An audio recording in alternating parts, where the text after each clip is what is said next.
Bonjour à tous. Voilà, on est heureux de vous voir, de se revoir semaine après semaine.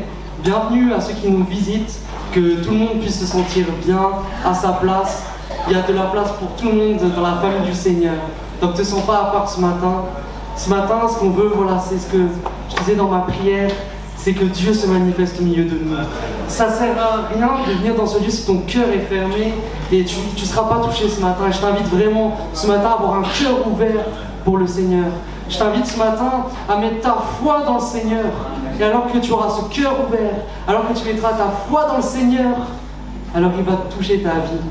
Et ce matin, on va prendre des chants qui parlent de la bonté de Dieu. Nous allons prendre des chants qui parlent de ce qu'il a accompli pour nous en Jésus-Christ.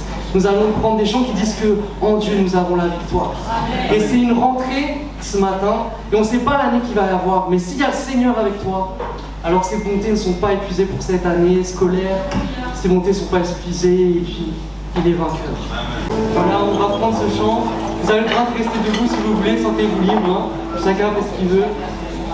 On va prendre ce chant qui parle de ce que Jésus a accompli dans notre vie, à partir de cette comparaison avec le peuple hébreu qui a été libéré de l'esclavage de l'Égypte. Et on va chanter ce chant qui parle de Dieu qui nous a libérés de l'esclavage du péché, de la mort, du jugement. Il a tout fait pour nous, il a ouvert une voie devant nous et il combat pour nous. On a l'assurance qu'il est pour nous et pas contre nous. Vous le croyez, Seigneur? Amen.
Alors ce matin, on va prendre un texte dans Actes, au chapitre 20 et au verset 17.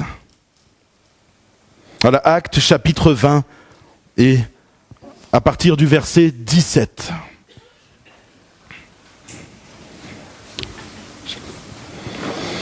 Ce texte nous dit « Cependant, de Milet, Paul envoya chercher à Éphèse les anciens de l'Église. Lorsqu'ils furent arrivés vers lui, il leur dit « Vous savez de quelle manière, depuis le premier jour où je suis entré en Asie, je me suis sans cesse conduit avec vous, servant le Seigneur en toute humilité, avec larmes et au milieu des épreuves que me suscitaient les embûches des Juifs. Vous savez que je n'ai rien caché de ce qui vous était utile et que je n'ai pas craint de vous prêcher, de vous enseigner publiquement et dans les maisons, annonçant aux Juifs et aux Grecs la repentance envers Dieu et la foi en notre Seigneur Jésus-Christ. Et maintenant voici, lié par l'Esprit, je vais à Jérusalem, ne sachant pas ce qui m'y arrivera. Seulement de ville en ville, l'Esprit Saint m'avertit que les liens et les tribulations m'attendent. Mais je ne fais pour moi-même aucun cas de ma vie, comme si elle m'était précieuse pourvu que j'accomplisse ma course avec joie, et le ministère que j'ai reçu du Seigneur Jésus, d'annoncer la bonne nouvelle de la grâce de Dieu. Et maintenant voici, je sais que vous ne me verrez plus, que vous ne verrez plus mon visage, vous tous au milieu desquels j'ai passé en prêchant le royaume de Dieu. C'est pourquoi je vous déclare aujourd'hui que je suis pur du sang pour vous tous, car je vous ai annoncé tout le conseil de Dieu, sans rien en cacher. Prenez donc garde à vous-même et à tout le troupeau sur lequel le Saint-Esprit vous a établi évêque, pour paître l'Église du Seigneur, qu'il s'est acquis par son propre sang. Amen. Ne vous inquiétez pas, je ne vais pas partir. Et le Saint-Esprit m'a pas encore averti que j'allais mourir ou voilà. Mais bon. Est-ce que vous avez vu un peu comment sont faits ces locaux? Vous avez vu ces peintures, ces portes, ce carrelage, cette estrade, ces fenêtres? C'est vrai que nous, on a tendance à regarder un petit peu que ce qu'on voit. Mais pour qu'il y ait toutes ces choses-là, toute cette structure du bâtiment, tous ces éléments, on va dire, ça c'est les finitions, on peut appeler ça les finitions dans le bâtiment. Il faut qu'il y ait une structure derrière sur lesquelles on peut poser ces choses-là. Et bien souvent, c'est des choses qui sont invisibles, des choses qu'on ne voit pas, des choses que l'œil en fait ne peut pas voir. Vous regardez par exemple, il y a une dalle sous ce carrelage. Et dans cette dalle, souvent il y a de la ferraille. Sans toutes ces choses-là, on s'écroulerait, on finirait tous au sous-sol. Les murs extérieurs, ce sont des murs porteurs remplis de ferraille et toutes sortes de choses pour que les locaux tiennent. Les fenêtres, on voit les fenêtres, on se dit c'est bien, il y a une fenêtre. Mais au-dessus de ces fenêtres, il y a ce qu'on appelle un linteau. Quelque chose qui permet à la fenêtre de ne pas se plier sous le poids de la structure. Et puis, qui permet que tout ne s'écroule pas au niveau des fenêtres. Il y a tellement de choses. Et c'est un petit peu ce que j'aimerais partager avec vous aujourd'hui. Il y a tellement de choses dans une église et j'aimerais vous dire que certains vont être des fenêtres, d'autres vont être du carrelage. Vous n'avez jamais entendu une prédication comme ça encore, hein? Désolé, je suis qu'un simple gars du bâtiment. Voilà, il y a une estrade. Et il y a aussi des colonnes, des piliers. Il y a de la peinture. J'ai envie de vous dire que si vous êtes de la peinture, vous n'êtes pas moins important que la colonne. Vous n'êtes pas moins important que le linteau qui fait tenir toute la structure. Je vais vous raconter un petit témoignage d'ailleurs concernant la peinture. Il y a quelques années avec ma femme, on était dans une église et on devait faire les ados dans une pièce qui était, excusez-moi, on aurait dit une pièce d'hôpital. Vous voyez, un truc tout blanc, il n'y avait rien de particulier dans la pièce et on nous a dit, voilà, vous allez faire les ados dans cette pièce. Moi, je me suis dit, mais c'est pas possible. Et je leur ai dit, moi, je fais pas les ados dans cette pièce-là, je refuse. Je dis, ou alors vous me donnez un budget et je refais la pièce. Parce que, voilà, on dirait que c'est fade, qu'il n'y a pas de vie dans cette pièce. Alors, ils me disaient, oh, t'es casse-pied quand même comme frère. Je dis, oui. Mais voilà, je ferai les ados dans une belle pièce pour les ados. Et ce qui s'est passé, c'est qu'on a mis beaucoup de peinture, on a rafraîchi la pièce. Je peux vous assurer que quand les ados sont rentrés dans la pièce, ils ont vu la peinture, ils ont dit c'est chaleureux, c'est bon, on se sent bien. Et notre groupe d'ados a multiplié par 6, par 7, par 8 en l'espace de 2 années. Je voudrais vous dire que si vous êtes de la peinture, glorifiez Dieu. Parce que la peinture est chaleureuse. Quand vous rentrez dans les locaux, vous allez vous sentir bien quand il y a une belle peinture, quand il y a un beau carrelage, quand il y a une estrade. C'est pas la structure, elle n'appartient pas à la structure de l'église, l'estrade. Si on l'enlève, les murs vont pas s'écrouler. Mais elle permet à ceux qui sont au fond de pouvoir voir mon magnifique visage. Chaque personne est importante dans cette église. Et je voudrais le dire, peu importe qui vous êtes, et peu importe ce que vous faites ici, que ce soit visible ou pas, que Dieu vous bénisse. Vous êtes important aux yeux de Dieu et important à nos yeux aussi. Ce matin, j'aimerais vous parler de ce qu'on pourrait dire les colonnes de l'église.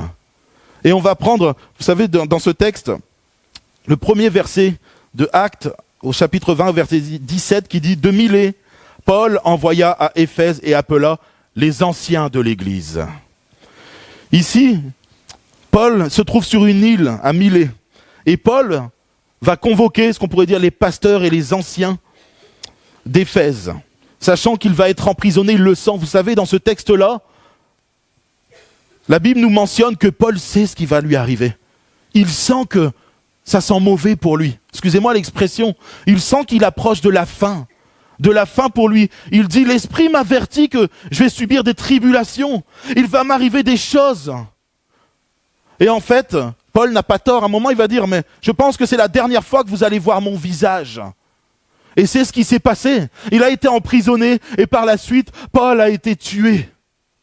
Et Paul, dans ces derniers jours, dans ces derniers moments, il se dit, il faut que je transmette ce que le Seigneur m'a donné. Et je vais le transmettre à des hommes. Et je vais les appeler, ces hommes-là. Et vous savez, dans ce texte, il est mentionné les anciens. Les anciens, en fait, on pourrait dire qu'en fait, il s'agit des hommes, il décrit des hommes qui ne sont pas vieux. Pas forcément vieux, en tout cas. Voilà, on parle plutôt d'une maturité spirituelle. Alors, d'une certaine façon, la maturité spirituelle s'obtient aussi par le nombre d'années dans la foi. Mais là, c'est plutôt une maturité spirituelle. Il y a parfois des jeunes qui sont assez surprenants, qui ont une maturité spirituelle énorme. Mais voilà, Paul en tout cas ne va pas parler des anciens, des cheveux blancs, même si que Dieu bénisse nos cheveux blancs, ils sont tellement importants. Mais là, il parle plutôt d'une maturité spirituelle. Ensuite, dans ce même texte, on va trouver le mot évêque. Le mot évêque va signifier des surveillants ou des gens qui veillent sur. Vous comprenez un petit peu? Et ensuite, il y a aussi le pasteur. Et le pasteur, c'est plutôt la façon dont va s'exercer le ministère. Le pasteur, ça veut dire, il nourrit, il est le berger, le nourrisseur. Je ne sais pas si ça se dit clairement en français, le nourrisseur. Ça se dit? Mais en tout cas, vous l'avez compris. Vous savez, un gars du bâtiment, c'est simple. Voilà.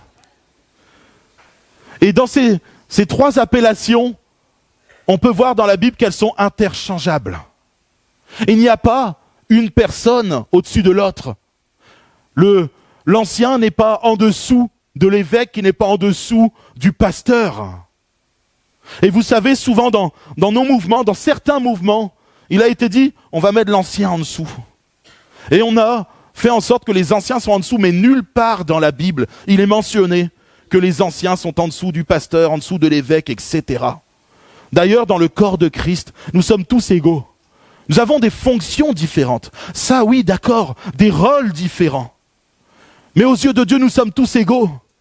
Je ne suis pas supérieur à Adrienne, ma sœur. Bien au contraire, je pense qu'avec le nombre d'années d'expérience dans la foi qu'elle a, je serai son mousse, son moussaillon, désolé. La Bretagne est toujours présente. Ma femme m'a dit, arrête de faire tes blagues sur la Bretagne. C'est plus fort que moi. Vous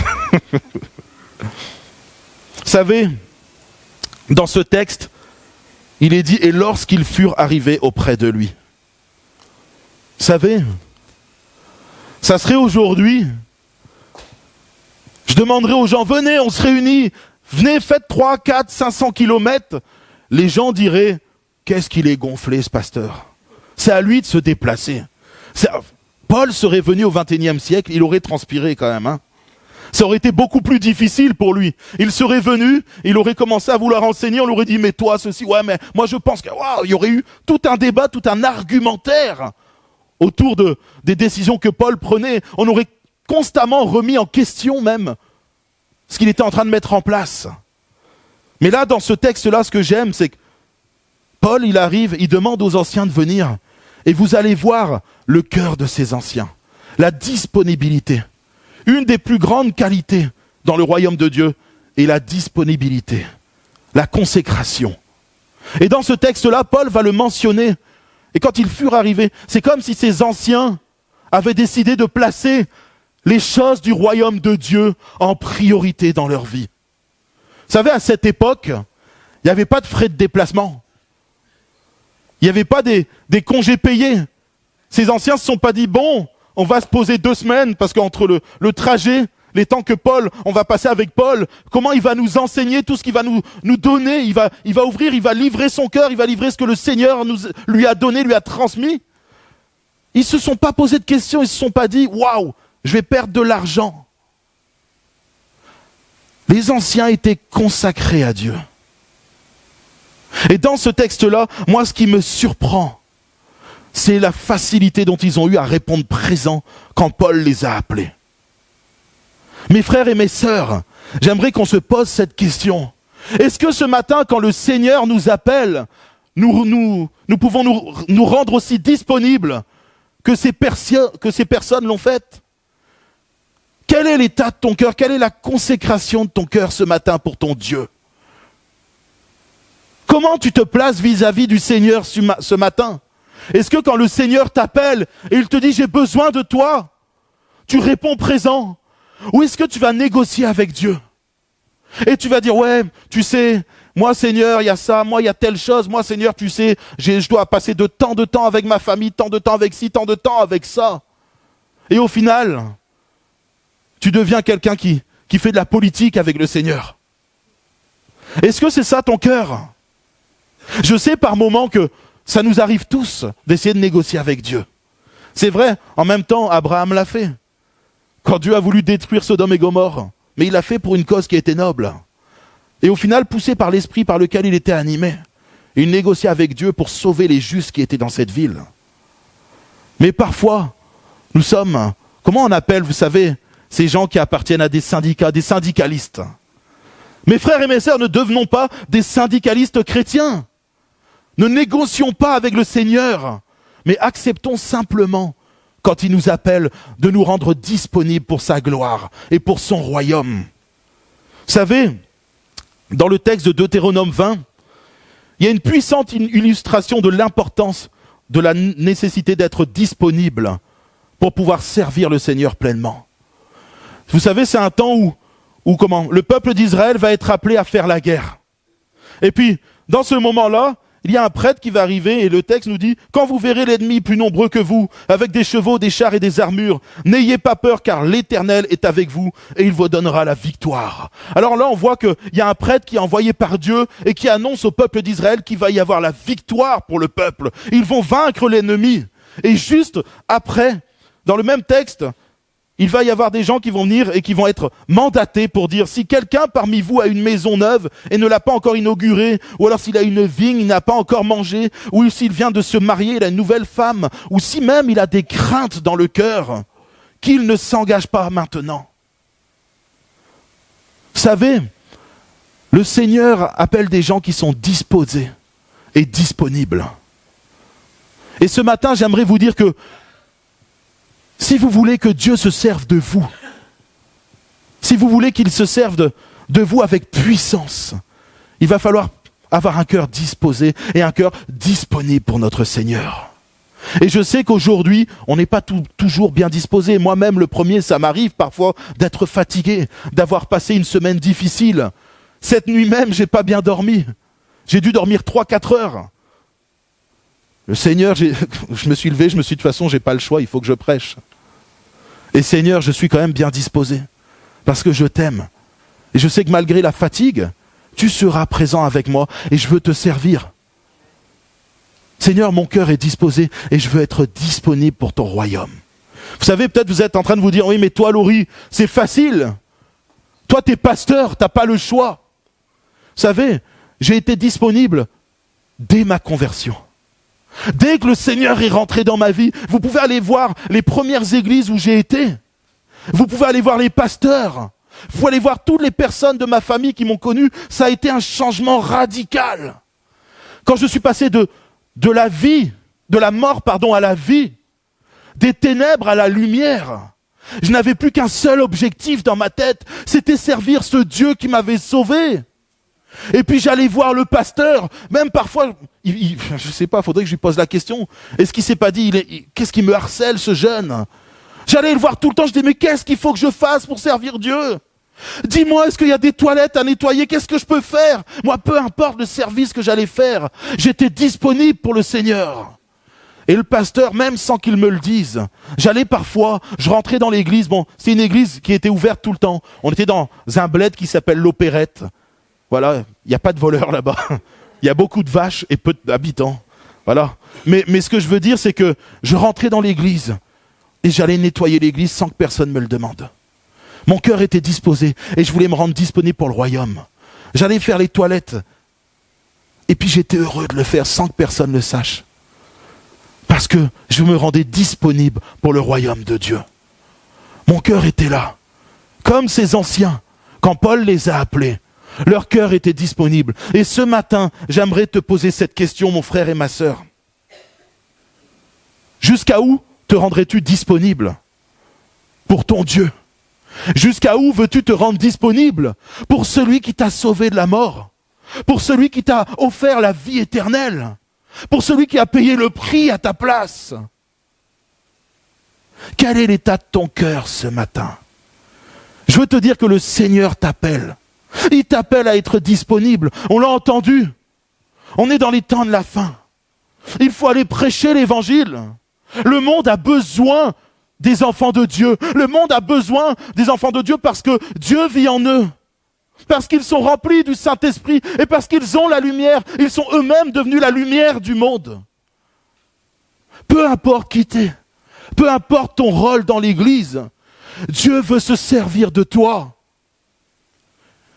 Les temps deviennent de plus en plus obscurs. La Bible dit qu'à un moment, on ne pourra plus travailler. La nuit sera tellement profonde, les péchés seront tellement épais sur la terre, que ça sera même difficile pour les enfants de Dieu de travailler. Et ce matin, pendant qu'il est encore temps, levons-nous, peuple de Dieu. Levons-nous et servons Dieu de tout notre cœur. Mais rendons-nous disponibles. Vous savez, dans la vie des chrétiens, il y a souvent ce qu'on peut appeler, des cercles concentriques. Vous voyez ce que c'est? Des cercles qui sont comme ça, et au fur et à mesure, ça se rétrécit jusqu'à atterrir sur le centre. Et puis c'est vrai que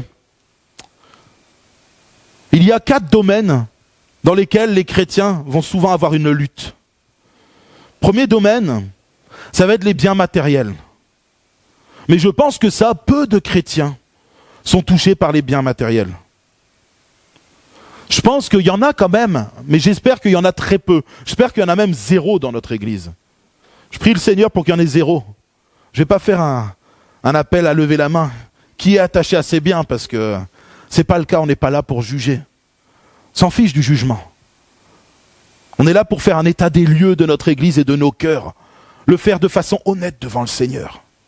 Ce matin, ce que je vous prêche, je me suis prêché à moi-même d'abord. Laurie, où tu en es? Est-ce que tu es attaché aux biens de cette terre? Ou est-ce que tu ne l'es pas? Et souvent, c'est vrai que c'est une des choses qui, chez les chrétiens, n'a pas trop d'importance. Ensuite, on va avoir le travail. D'une certaine façon, l'être humain a besoin de s'accomplir. C'est vrai ou pas? L'être humain a besoin de s'accomplir, on a besoin de s'accomplir. Et puis par moments, le travail va prendre le dessus sur la vie chrétienne et nous rendre moins disponibles. Combien de fois j'ai entendu, quand je dis le travail, parfois ça va être les études pour les plus jeunes. Combien de fois j'ai pas entendu les plus jeunes me dire « Ah Laurie, tu sais, là je vais plus pouvoir venir à l'église pendant un long moment parce que là j'ai mon diplôme dans quelques mois, du coup je stoppe tout, tu me verras plus. Tu me verras plus pendant plusieurs mois. » Et souvent je dis à ces jeunes « Mais là tu te trompes parce que Dieu peut t'aider dans tes études. Et au contraire, mets-le en priorité dans ta vie et tu verras, il te bénira. Est-ce que ton travail, est-ce que même ta vocation parfois prend le dessus sur ta disponibilité avec le Seigneur? Ensuite viendra le couple. Ah, on se rapproche là du centre. Hein. Combien de fois j'ai pas entendu dire, pasteur, moi il y a ma femme, elle aime pas trop que je vienne en semaine, ou il y a mon mari qui aime pas trop, donc je viens pas. Je suis d'accord, il faut savoir être sage aussi. C'est important quand on a un membre de notre famille qui n'est pas au Seigneur, de ne pas le brutaliser, de ne pas lui imposer certaines choses. Mais montrons-lui l'exemple.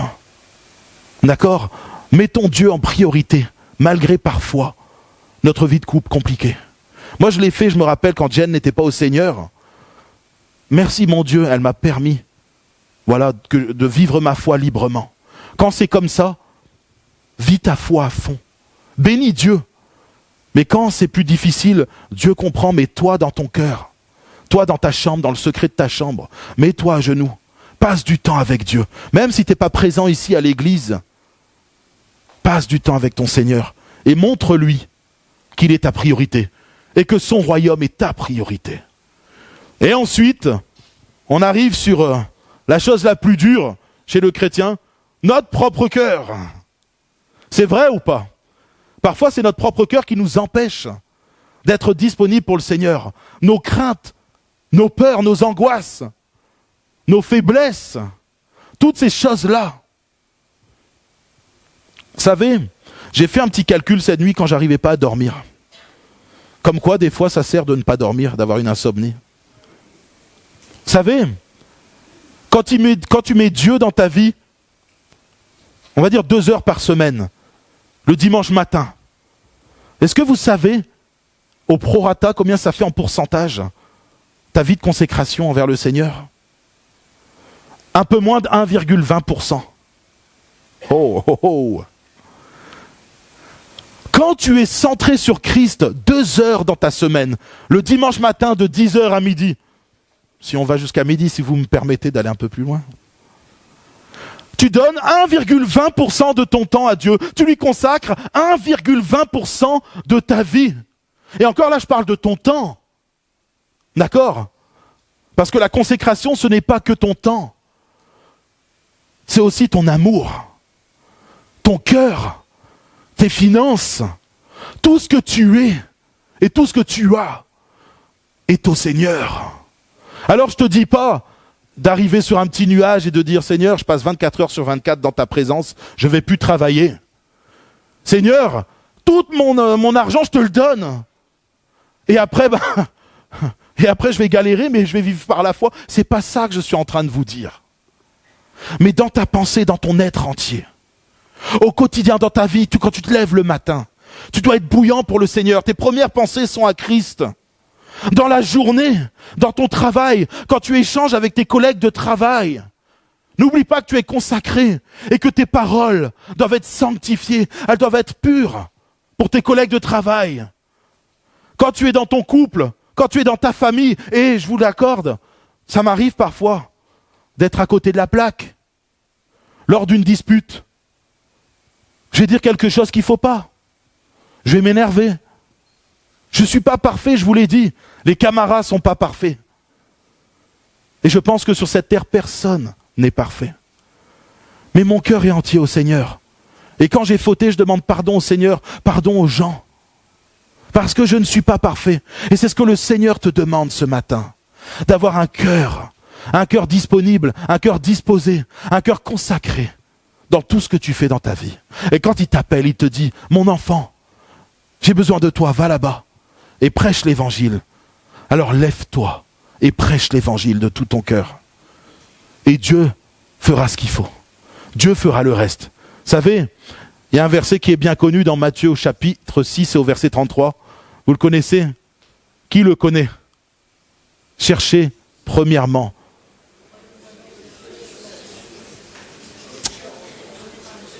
Alléluia. Cherchez premièrement le royaume de Dieu et sa justice. Et toutes choses vous seront données en plus. Tout ce dont nous avons besoin, Dieu nous les donnera, il connaît. Il nous connaît, il connaît chaque personne ici dans cette pièce. Il connaît ta souffrance. Il connaît tes peurs, tes angoisses. Il connaît tes maladies. Il connaît tout de toi. Il connaît ta timidité.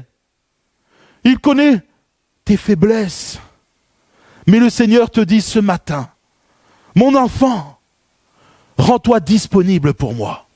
Et moi, je te donnerai tout ce que tu as besoin. Tout le nécessaire, tout ce qu'il y a en plus, je te l'offrirai.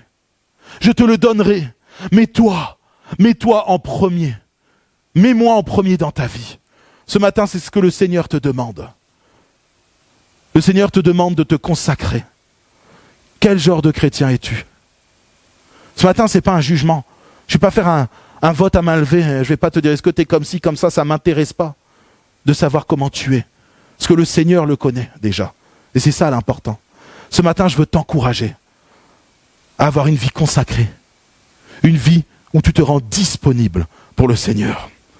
Ensuite, Paul va aborder une seconde chose. Hormis la disponibilité, je vais essayer de faire vite. Il va parler du témoignage.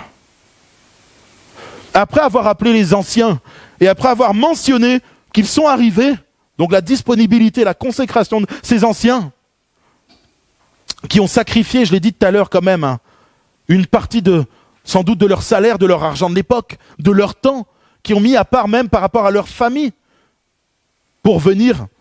Paul va leur parler du témoignage. En fait, ce texte-là est un des textes les plus riches au niveau des enseignements de la vie du ministère dans le Nouveau Testament. Paul va livrer son cœur, il va enseigner les anciens en leur disant de quelle façon il faut être. Et Paul va dire, moi quand je suis arrivé chez vous, regardez quel homme j'ai été. Depuis le premier jour où je suis arrivé chez vous, vous savez quel genre d'homme je suis. J'aimerais te poser cette question. Quand tu es au travail, qu'est-ce qu'on dit de toi? Que disent tes collègues de travail de toi? J'aimerais des fois être une petite souris comme ça. Et allez, tiens, Fatih dans ton travail. Fatih, je suis sûr, il doit chanter des cantiques. Ah là, et là, là, tu vois. Les gens dans son travail doivent dire, ah là là, ce gars-là, qu'est-ce qu'il chante bien et on aime, ça nous exhorte. Que disent les gens de toi dans ta famille? Que disent les gens de toi dans ton travail? Alors attention, tu peux subir des injustices par moment. Mais je te parle en général. Est-ce que les gens vont dire, cet homme est plein d'amour, cette femme, elle est droite, ce jeune homme, cette jeune fille, on ne peut pas l'amener à faire des fêtes et à se dévergonder parce qu'il est droit? Que dit-on de toi, autour de toi? Est-ce que t'on dit que tu es violent, que tu es nerveux, que tu es médisant? Qu'est-ce qu'on dit de toi? Que tu aimes la fête, tu aimes boire? Quel est le témoignage que tu portes? Vous savez, je me rappelle, quand je suis rentré dans le ministère, avec un jeune. On était ensemble, on était tous les deux jeunes, d'ailleurs on avait quasiment le même âge, on était des amis d'enfance. Et voilà la différence qu'il y a eu entre lui et moi. Lui, quand il arrivait dans un collège, dans une nouvelle classe, quand il déménageait dans son lycée, la première chose qu'il faisait, c'était de dire qu'il était chrétien. Il annonçait la couleur.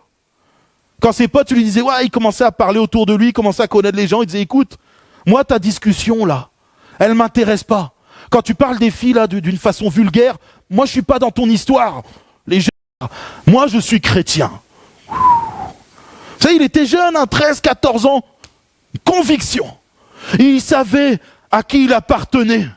Et être chrétien, c'était une fierté pour lui. Et je me rappelle quand il a témoigné de ça, juste après, moi je devais donner mon témoignage. Hey, hey, hey, hey, hey. Ben moi, quand j'arrivais dans un endroit, je cachais même, je me rappelle à 13 ans, que j'allais à l'église. J'avais honte de dire que j'avais été à l'église le dimanche. Et quand on me disait, alors t'as fait quoi ce week-end? Ouais, tranquille. Tu sais, je m'inventais une vie. J'étais avec mes potes et puis il y a eu 3 bagarres et tu vois. Mais au final, la honte pour moi. J'étais obligé de m'inventer une vie. Et c'est pour ça que j'ai quitté le Seigneur derrière. Parce que quand les gens sont venus, ils sont venus me parler avec leur langage vulgaire. Ben moi, je n'osais pas dire que j'étais chrétien, j'avais pas pris position, parce que j'avais pas mon cœur entier mon cœur consacré au Seigneur. Et du coup, j'ai chuté. Une fois, 2 fois. Et quand je déménageais, quand on est parti à Rennes quelques années après, de Brest, on a quitté Brest pour aller à Rennes, j'ai refait la même chose. Je n'ai pas dit que de temps en temps, ça m'arrivait rarement d'aller à l'église et que j'avais de la famille chrétienne. Alors quand les gens ils venaient, ils redisaient « Ouais, moi, tu vois », je disais « Ouais, moi aussi ». Et puis voilà. C'est pour ça que je suis rentré dans une vie de plus en plus rude, de plus en plus dangereuse. Et le péché est venu se coller à ma peau, à mon cœur. Mais ce jeune Yannick, lui, sa vie, ça a été une vie remplie de bénédictions. Bien sûr, il y a eu des épreuves. Attention, être chrétien, ça ne t'épargne pas des épreuves de la vie. Et lui, la différence avec moi, vous voyez, c'est qu'il a vraiment bien tourné. Regardez, moi aujourd'hui, je suis pasteur. Lui, il est médecin. Ouais. Ce que je veux dire, c'est que pendant toutes ces années où moi j'ai souffert, où j'ai fini alcoolique, drogué, où j'ai fait du mal à Jennifer et à mon fils Cameron, toutes ces années-là, lui, il était fier de proclamer qu'il était chrétien. Et à chaque fois qu'il allait dans un lieu, comme Paul a fait, dès le premier jour, il affirmait sa foi en Jésus-Christ. Et ça lui a épargné beaucoup de choses. Quand les gens venaient le voir, ils lui disaient pas « Viens, on va faire la fête, mon gars ».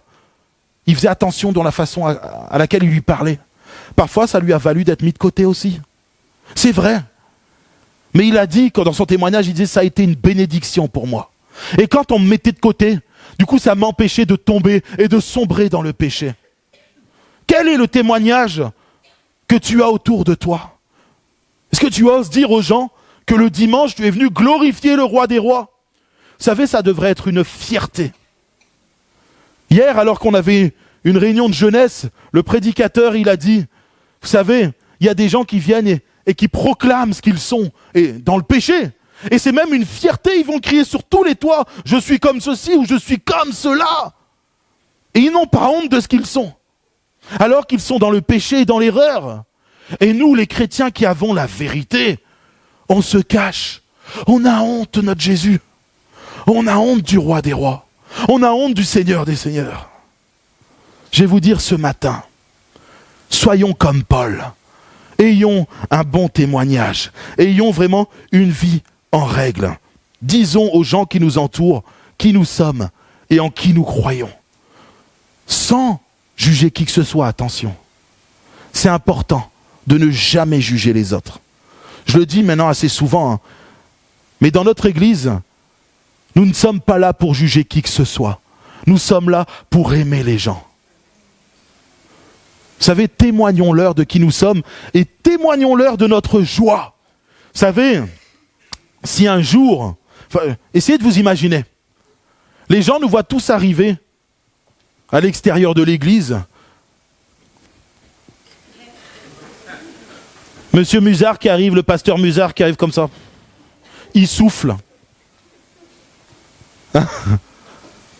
Imagine Monsieur Branco, qui pourtant a toujours le smile, hein. C'est quelqu'un de joyeux. Ah, je vais faire chanter aujourd'hui. Venez mes frères et mes sœurs, louons le Seigneur. Ça vous donnera pas envie de louer le Seigneur?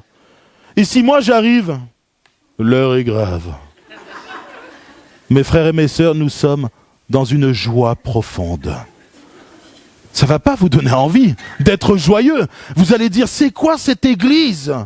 Soyons dans la joie. Rayonnons de joie. Quand quelqu'un est dans la tristesse, soyons tristes pendant un moment avec lui et entourons-le de notre amour pour qu'il revienne dans cette joie profonde que procure le Seigneur. Mais soyons joyeux et témoignons de ce que Christ fait au quotidien dans notre vie. Parce que sinon le monde n'aura pas envie de se tourner vers Jésus-Christ.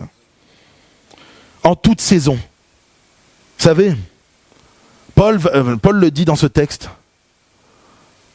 Quand on a essayé de le tuer, quand on l'a médit, quand on l'a combattu. Vous savez, à un moment, il va faire une liste de choses qui lui arrivaient. J'ai fait naufrage à 2 reprises. J'ai été lapidé 3 fois. Franchement, qui a envie de la vie de Paul? Franchement, il respire la joie. Quand on lit ses épîtres, un homme joyeux, pourtant il a été même presque abandonné, il s'est retrouvé même seul. Et cet homme va nous parler de la joie parfaite que procure le Seigneur dans sa vie. En toute saison et en toute circonstance, réjouissons-nous dans le Seigneur. Et même quand ta vie est dure, quand tu vis des épreuves douloureuses, Jacques dira, réjouissez-vous des épreuves. Alors ne demandez pas au Seigneur de venir mettre des épreuves sur votre vie. C'est pas ce qui est dit. Mais quand l'épreuve est là, ma joie, elle se trouve dans le Seigneur parce que lui, il est présent à mes côtés. Et il m'aide à traverser cette épreuve. Et c'est en ça que nous pouvons être joyeux. C'est en ça que nous pouvons nous réjouir, parce que Christ est avec nous dans la barque. Mes amis, alors que c'est un pasteur qui raconte cette histoire, alors qu'un pasteur était assis à l'église pour un culte un matin, il a vu un frère qui est arrivé. Et vous savez, dans la vie, on a tous des saisons différentes dans la vie. Il y a des moments où dans notre vie, ça va être fleurissant. Dieu va bénir. On va vivre des choses merveilleuses. Et il y a des temps où les feuilles vont tomber. Vous comprenez? Les feuilles mortes vont tomber. On va vivre des épreuves. On aura aussi des périodes hivernales où on a l'impression que c'est long, que c'est dur. On a l'impression que le Seigneur ne nous entend pas. Mais je voudrais vous dire que dans toutes les saisons de ta vie, le Seigneur est présent. C'est juste que parfois le Seigneur veut t'apprendre à te baser non pas sur ses bénédictions. Il ne veut pas aussi que tu te bases sur sa présence, mais il veut que tu aies ta foi ancrée en lui et en sa parole. Vous savez, par moments, on est là, et puis ça c'est pour les plus jeunes, j'aimerais peut-être apporter cette phrase pour les plus jeunes. Quand tu as l'impression que Dieu n'est pas dans ta vie, sache qu'il est dans ta vie. Quand tu ne l'entends plus, sache qu'il est là, et lui, il t'entend. C'est qu'il veut que ta foi ne dépende pas des cadeaux qu'il te donne au quotidien, mais de qui il est. Il est ton Dieu, ta foi doit être basée en lui et en sa parole. Alors quand parfois tu as l'impression que tu n'entends pas la voix de Dieu, sache que tu es peut-être dans cette saison de l'hiver qui te permettra de devenir un serviteur de Dieu, ancré non pas sur les cadeaux, mais sur la parole de Dieu. Sache que tu grandiras dans ta foi et tu t'attacheras à Dieu, tu prieras ton Dieu dans ta chambre et ça fera grandir ta foi en te disant mais de toute façon je continuerai à aimer mon Dieu, peu importe ce qui m'arrive. Vous savez, comme les amis de Daniel, pas notre Daniel Branco, je parle de nos amis de Daniel qui ont été dans la fournaise ardente. Dieu peut nous délivrer de ta main, ô roi, mais s'il ne le fait pas, gloire à Dieu quand même. Nous ne plierons pas le genou devant un autre Dieu que notre Dieu.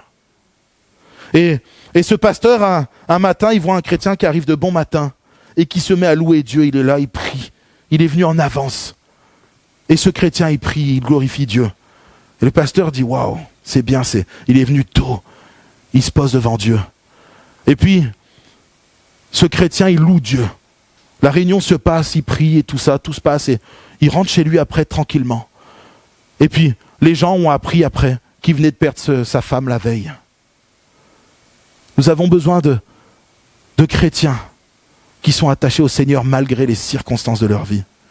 Et c'est en ça, les jeunes, que j'aimerais vous parler ce matin. Nos aînés qui sont là ont vécu tellement de souffrances, tellement d'épreuves difficiles.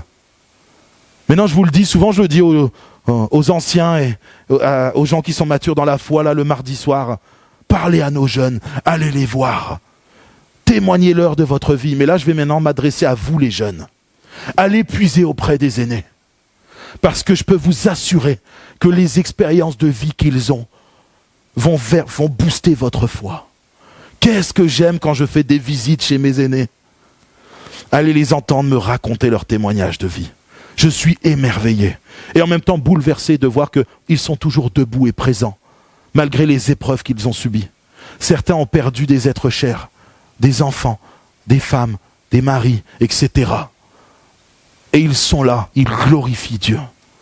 Je vous encourage, les jeunes, et faites-le s'il vous plaît. Faites-le, c'est tellement important. Je vous encourage à aller voir ceux qui sont matures dans la foi, ceux qui ont une expérience de vie chrétienne, parce qu'ils vous apprendront beaucoup de choses. Ne soyez pas, excusez-moi, orgueilleux. On est dans une génération orgueilleuse aujourd'hui. C'est vrai ou pas? Surtout les jeunes, j'en fais partie, attention. Je demande au Seigneur de me préserver de l'orgueil. Et je suis têtu, c'est vrai, il faut l'avouer. Mais je demande au Seigneur chaque jour de me rendre plus humble et d'être à son écoute.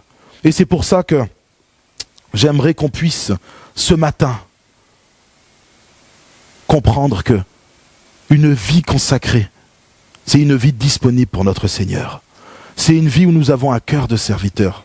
C'est une vie où nous nous plaçons devant Dieu et jour après jour, nous disons, Seigneur, notre foi ne dépendra pas de ce que tu veux nous donner seulement, mais de qui tu es et de ton sacrifice à la croix, de ce que tu as déjà payé et du salut que tu nous as offert.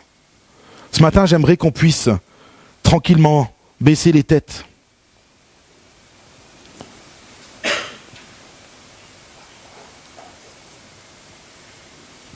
Alors que nous sommes là tous réunis dans le silence et que tous les yeux sont fermés, j'aimerais juste te poser cette question. Après, c'est entre toi et Dieu. Ce matin, je ne vais pas faire un appel. Je veux juste que tu te positionnes devant Dieu. Peut-être que Mireille, tu peux venir juste au piano. J'aimerais ce matin que tu puisses te poser cette question. Est-ce que je suis disponible pour mon Dieu? Ce matin, j'aimerais que tu te poses cette question. Jusqu'à où va ma consécration? Est-ce que je suis trop attaché à mes biens matériels pour pouvoir servir Dieu de tout mon cœur et humblement?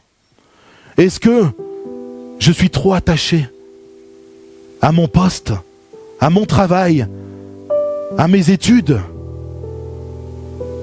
même peut-être à mon ministère? Est-ce que ce matin, ma famille passe avant même mon Dieu? J'ai déjà vu le cas. J'ai déjà eu le cas où des gens ont refusé, en tout cas une personne avait refusé de mettre Dieu avant son copain. Elle a tout perdu. Est-ce que même mes peurs, mes angoisses, mes craintes m'empêchent de mettre Dieu en premier dans ma vie, m'empêchent de me rendre disponible pour Dieu? Dieu te dit ce matin, il est ton Dieu. Et même ta timidité, Dieu peut l'enlever, l'ôter de ta vie, pour que tu puisses le servir avec puissance. Ton Dieu te dit ce matin que tu n'as juste qu'à ouvrir la bouche et il mettra les mots dedans.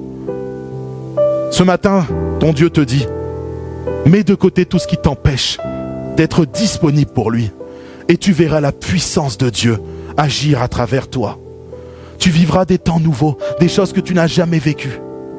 Mais pour ça, il faut que ton cœur soit disponible. Alors ce matin, j'ai juste prié.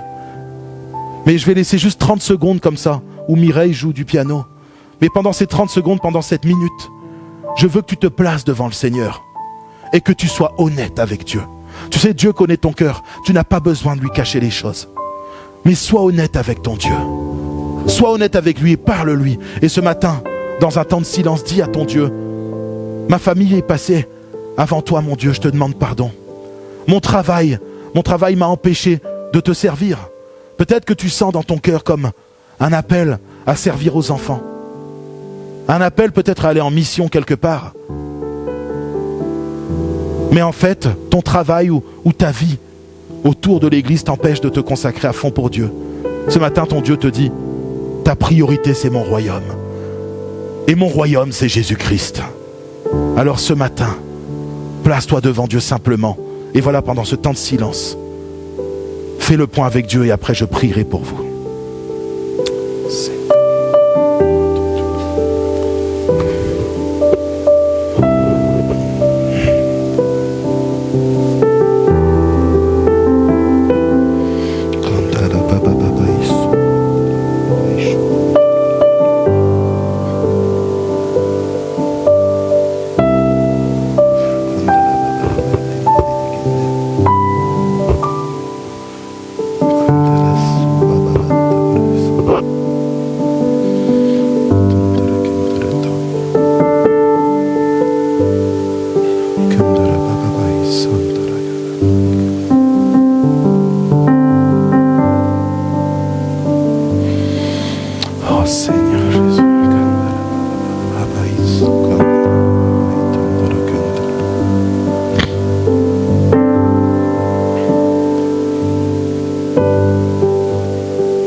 alors que je vais prier pour toi.